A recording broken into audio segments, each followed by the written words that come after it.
Hi, I'd like to show you what I call my apartment-friendly piano. You or someone you know may really want to get a piano, but you live in a small apartment or have other space or noise limitations. So I wanted to share my setup with you. First off, though, I'm not promoting any particular brand. You may see brand names, and obviously the Yamaha is very prominent there. But I'm going to show you the pieces that you need to put together an apartment-friendly setup. After doing some research, you may find different brands that you like better. For example, some friends and I were searching for a piano around the same time. I decided on the Yamaha because I thought the sound quality was a tiny bit better. They decided on the comparable Kawai. The reason they got the Kawai is because they have a 2-year-old son, and they want him to see the piano as something fun and to encourage him to learn to play later. So he sits on their laps and he plays the piano. It's actually a piano's demo music, but he thinks he's playing it. But the control buttons on the Yamaha go across the keyboard right above the keyboard, which is not good for inquisitive little fingers. On the Kawai that they purchased, it has the control panel with all the buttons off to the side of the keyboard with a cover that locks. Is that perfect or what? So first, let's start with the piano itself. Acoustic pianos are large because they have a soundboard for strings, which is somewhat like a large harp in shape and size. This is a digital piano. They're smaller and also lightweight because they're basically just a computer with a piano keyboard rather than a typing keyboard. This piano weighs 110 pounds.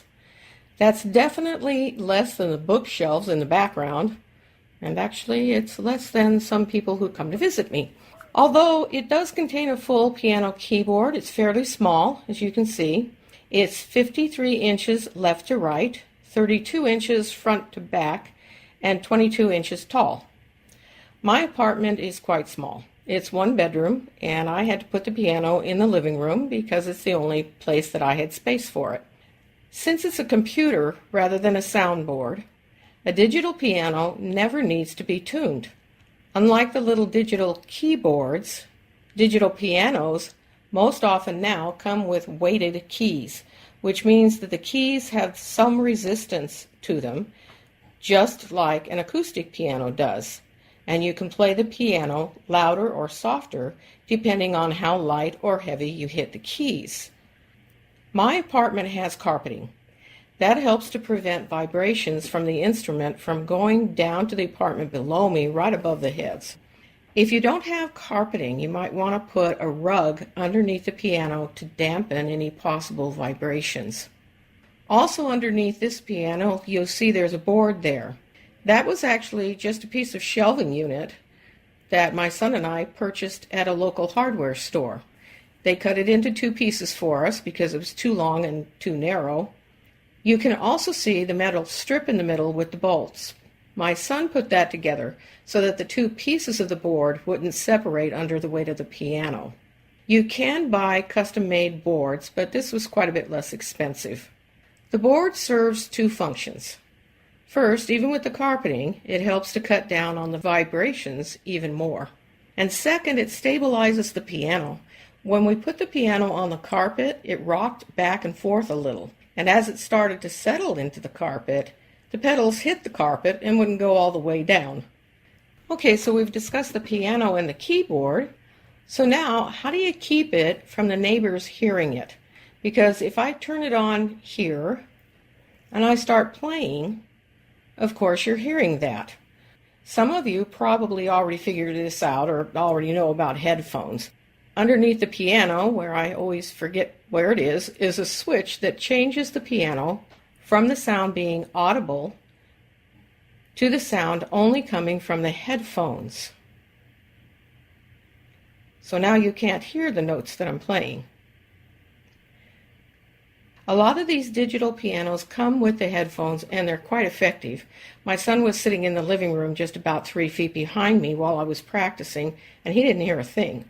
So if they don't come with the piano that you get, make sure that the piano does at least have a connection for headphones. I ran into another problem though. Right here is my little tablet device. I use that because included with the piano course I got off the internet are songs that act as background music to the music I'm practicing. That's a lot more fun than practicing with a metronome. But I need to hear that music, and I need to hear the piano, but I don't want anybody else to hear either one of them. So what I got for it was a mixer. Now I have to admit, before I started setting this up, I had no idea what a mixer was. I had vaguely heard the term in relation to music. When I read some advice on the internet that said, oh, just get a mixer, that'll take care of it for you. I had to find out first what a mixer was, other than something for fixing a cake. What the mixer does is it takes the sound from the piano and the sound from my tablet and directs it into the headphones that I hear both through the headphones and nobody else hears anything. A word of caution here, something that I wasn't clear on. Don't get mono cables. Make sure your cables are stereo. If you get the mono cables, you will hear the piano and what's coming from the other device, like my tablet, in the headphones and in both ears. But that's not stereo, just because you're hearing it in both ears. It took me a while to realize that the music, especially coming from the little tablet, was missing notes in certain ranges. Then it took me a while to figure out why. So if you see the two cables with the red tops, those are stereo.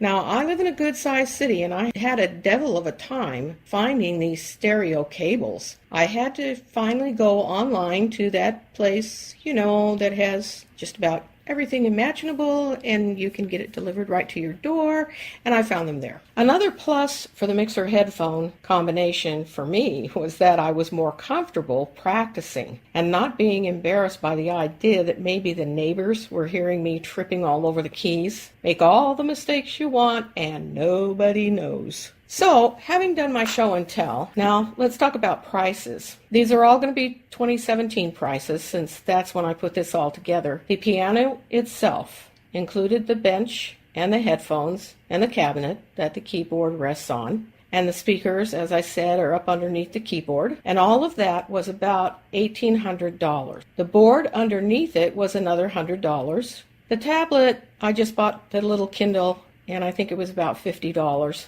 The mixer and the cables came to about $150. So altogether, I was looking at about $2,100. In comparison, a Yamaha upright acoustic piano is pushing $5,000. And I don't even want to think about what a grand piano would cost. Besides, I wouldn't be able to fit it into my apartment unless I knocked out all the walls.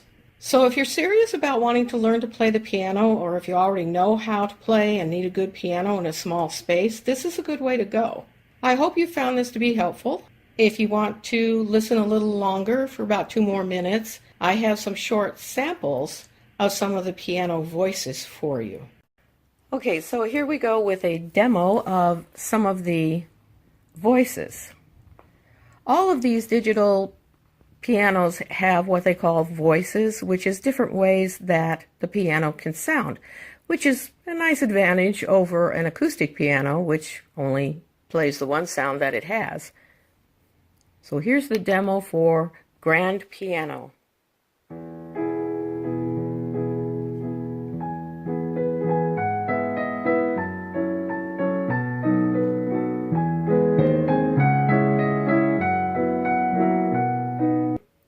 E piano 1.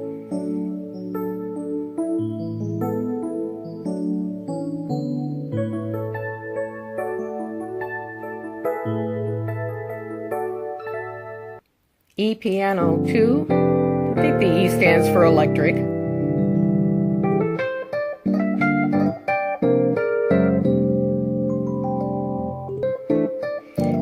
I'm going to skip the harpsichords and go to vibraphone.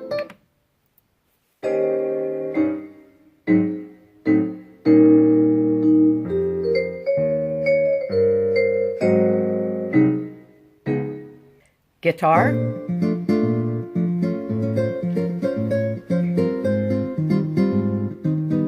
Choir. As you play the notes, this choir voice sings the notes you're playing.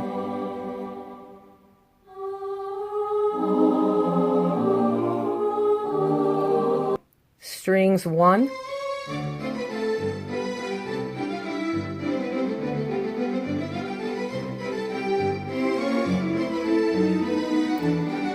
strings 2,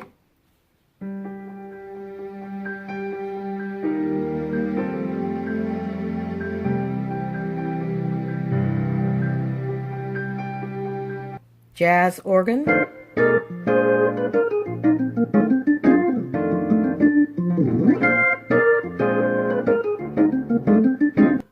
church organ 1,